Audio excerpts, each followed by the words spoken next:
大家好，我係彭晴，歡迎大家嚟到我嘅 channel 一齊收睇越讀越健康。每個禮拜我都會同大家準備一啲咧最新嘅健康話題，咁希望大家越睇越健康啦。咁啊，因為大家工作都好忙噶嘛，我就幫大家睇晒呢啲健康報道，然之後再講翻俾大家聽，慳翻你多啲時間，希望你多多支持啊吓。嗱，上一次咧都同大家一齊講過咧美國最新嘅飲食金字塔啦，裡面引起嘅爭議好大，食紅肉啊、全脂奶啊，哇，吸收咁多蛋白質啊，會唔會過剩啦？事關佢哋都已經本身吸收好多蛋白質啦嘛，本身係咪？咁但係爭議性嚟講咧，的而且確係大嘅。但係另一方面咧，喺呢個報告裏邊有一樣嘢咧，千祈唔好咧睇漏喎，係乜嘢咧？其實佢哋都鼓勵國民咧減少進食呢個超加工食物，都唔係減少咁簡單啊，係大幅減少。點解佢哋會有咁樣嘅提出咧？嗱，你想象一下，如果你飲食當中超過一半都係超加工嘅食物，其實你知唔知道對你嘅身體會造成啲咩嘅影響咧？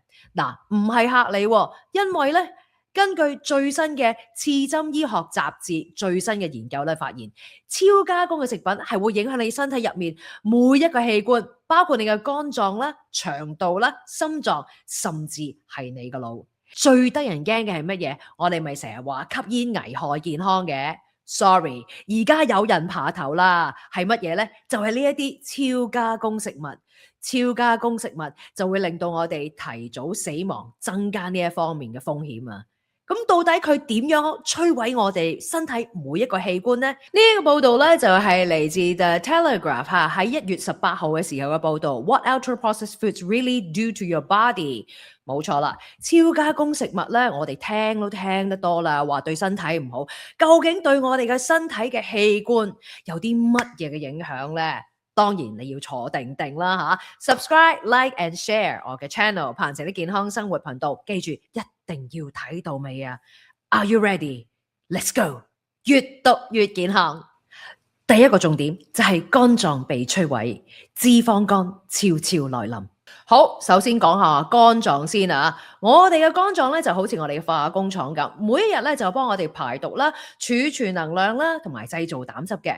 但係如果我哋不停食呢啲超加工食物嘅話咧，咁我哋呢一個化工廠就會逐漸被污染起嚟啦。2023年，英國利物浦大學研究咗6萬人，發現咗一個好得人驚嘅現象，就係食得越多超加工食物咧，脂肪肝嘅風險咧就會越高。乜嘢係脂肪肝？就係脂肪不斷積聚喺你肝臟裏面，最後令到肝硬化、功能衰退。而更加恐怖嘅係，包裝食物入面嘅工業化學物可以打亂你嘅荷爾蒙，加速脂肪肝嘅發展。點解會係咁樣嘅呢？ University College London 嘅教授，同時都係 Ultra Processed People 嘅呢一本書嘅作者 Chris Van Tulleken 就話啦，因為超加工食物咧有個秘密嘅武器，就係佢哋柔軟啦、高熱量啦、高度調味啦、鹽啊、糖啊、脂肪嘅比例經過精心嘅計算，令到你好難停到口。其實大家都試過啦，開一包薯片，你都會發現啊，成日都食唔停嘅，唔知點解停唔到口，就算食好多都好，其實都唔飽嘅。嗱，當熱量啊長期攝取過多，消耗咧係少嘅時候咧，身體咧就會不斷儲存脂肪啦。皮下脂肪儲夠之後，身體又要揾其他地方去塞脂肪喎，個肝臟咪係其中一個首選嘅倉庫咯。University of Liverpool 嘅內分泌及糖尿科學者 Dr. Alex Henley 咧就話啦，越食得多呢啲超加工食物嘅人咧，通常咧都會越食越多嘅，因為佢哋入面咧充滿脂肪同埋精製嘅碳水化合物，而蛋白質咧同埋纖維咧就相對較少，結果咧就更加容易形成脂肪肝啦。改善嘅辦法係有嘅，譬如咧用全穀物啦去到代替啦，仲有咧就係食多啲新鮮嘅蔬果啦，仲有一啲嘅瘦肉啊、魚類啊等等，代替呢啲超加工嘅食物。早餐嘅話咧就唔好食呢啲 cereal 啦，咁啊一啲加糖嘅 cereal 啊，尤其是啊嚇，咁啊可以試下食一啲燕麥啊等等啦嚇。經過1個月之後，可能你個肚腩都會細咗，精神都會好啲㗎。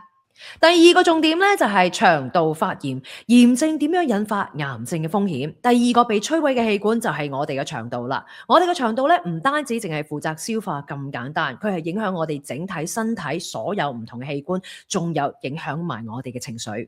我哋嘅腸道入面咧有過百億個益生菌，而佢哋咧就好似一個微小嘅生態系統。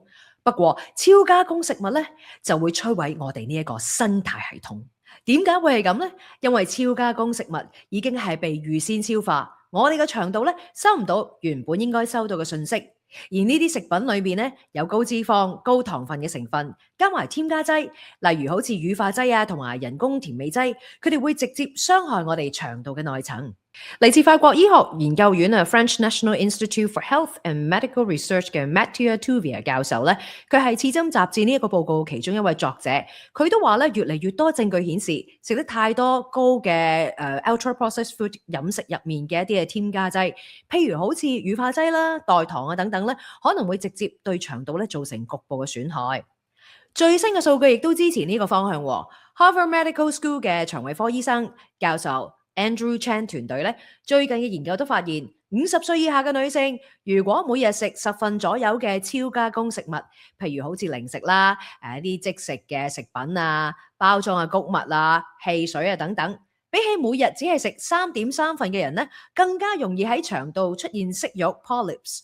腸嘅息肉係腸壁細胞受損之後咧生出嚟嘅異常組織，係大部分大腸癌前期嘅階段。至於呢啲超加工食物入面嘅成分係咪形成息肉呢？科學界咧仍然未完全揾到元兇。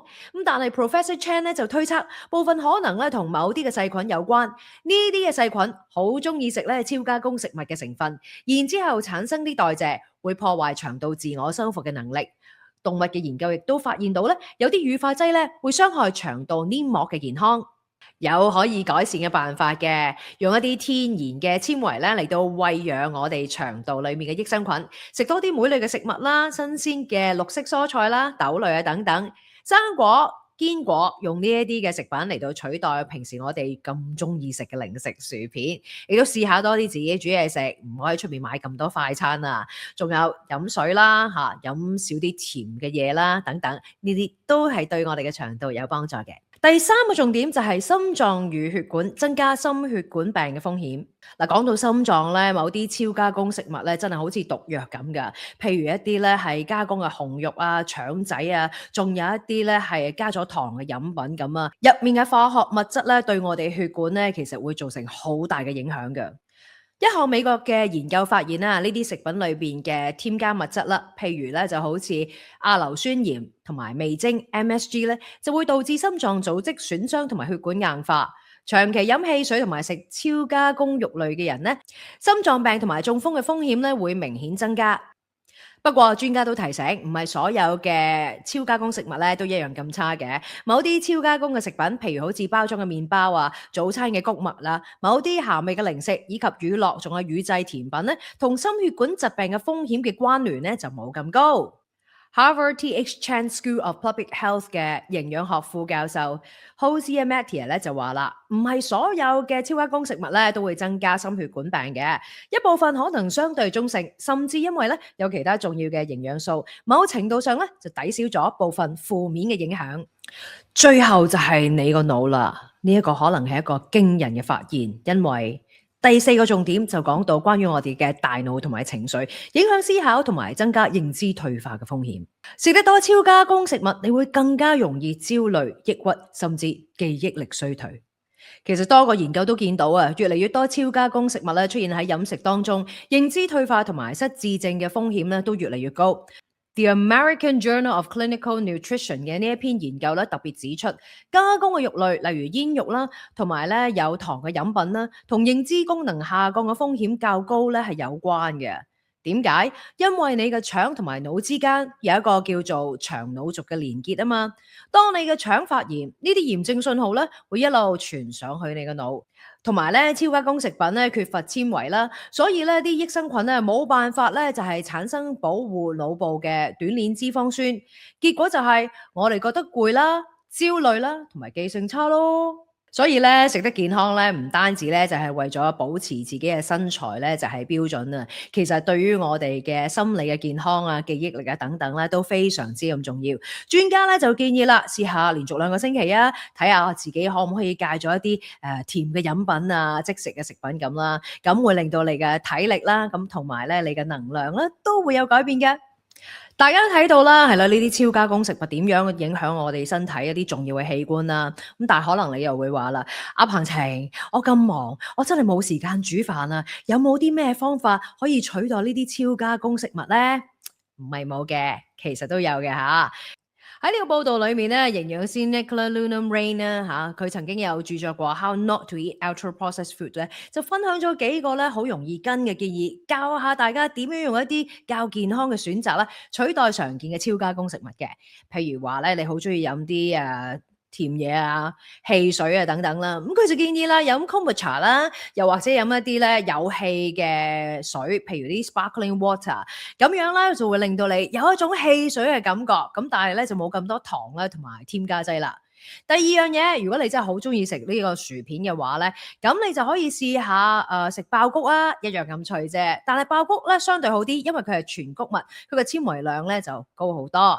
第三就係你嘅早餐啦，如果你好中意食 cereal 嘅話，試下可以將佢變咗做燕麥啊。咁準備嘅時間大約都係5分鐘左右咧。整完呢啲燕麥之後咧，你中意甜甜地嘅，加蜜糖又得，加果仁又得，咁都總好過食呢啲甜嘅 cereal 啊。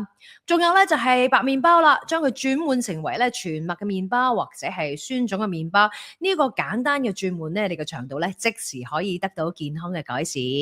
仲有咧就係一啲加工嘅紅肉啦，將佢變成白肉或者係魚，咁可以試下食一啲雞胸啊、魚啊咁樣啦嚇，咁慢慢咧你就會見到有好大嘅分別啦。總結一下先，呢啲超加工食物啊，哇真係啊！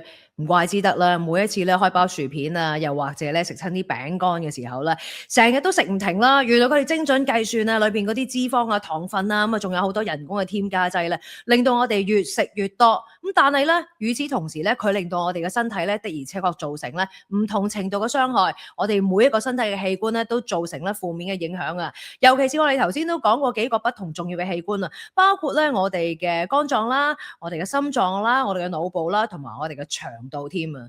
咁所以咧，呢啲家庭健康嘅責任咧，唔單止咧，淨係我哋市民要自己負責。我相信咧，唔同嘅政府某程度上咧，都要喺法例方面咧，都要好好咁去規管啊。喂，起碼咧都可以話俾我哋聽，究竟教識啲市民點樣睇呢啲營養標籤，我哋可以咧選擇呢啲食物嘅時候啊，都好留心下，啱唔啱啊？不過咁。真係咧，錢都係一個好重要嘅問題嚟嘅。鬼唔知道咧，食一啲新鮮嘅食物好咩？咁但係要錢噶嘛，係咪先？咁所以點樣能夠令到市民可以食得咧更加多新鮮嘅食物，食少啲呢啲咁樣嘅超加工食物咧？呢一樣嘢，我相信咧又要考下咧我哋啲政府官員嘅智慧先得啦。喺我哋頭先講嘅超加工食物當中咧，我相信我哋大家每日其實都食好多㗎。其實你覺得你自己咧食得最多嘅係邊種咧？難唔難去改變咧？留言話俾我聽啊！希望你中意今日咧越讀越健康呢一個嚟自 The Telegraph 嘅報導啊！ What ultra processed foods really do to your body？ 希望你喜歡，留言話俾我聽啊！到底你有啲咩嘅睇法啦？亦都希望你多啲支持我嘅 channel，subscribe、like and share 彭晴的健康生活頻道。我哋下次再見，拜拜。